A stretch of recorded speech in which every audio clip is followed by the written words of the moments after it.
Casing untuk Bluetooth earphone ni, dia siap ada game. Benda tu yang buatkan jadi macam tak tahan tu. Rajin betul lah kau. Semestinya lah pada casing dia ni ada macam-macam setting lah kau boleh buat. Ikut kau lah nak buat apa. Okey, jom kita review dia. Ini pula dia punya earphone yang kita sumbat dekat telinga. Okey, kita dah tengok kalau beli ni dapat apa lagi. Kita akan dapat satu lanyard. Cara mudah untuk mula, yang ni bacalah pelan-pelan. Buku manual mestilah dapat. Korang tengok warna matte dia ni, nampak macam mahal loh. Pada mata aku pun design body dia ni memang cantik-cantik, rap-rap. Daripada sudut kualiti bunyi, aku boleh katakan pada harga dia dah kira B40 M40 version B40. Tengah-tengah yang sedap.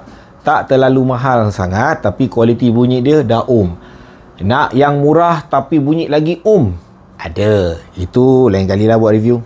Yang ini murah boleh dengar harga, yang itu murah dah mula sakit hati sikit dengan harga.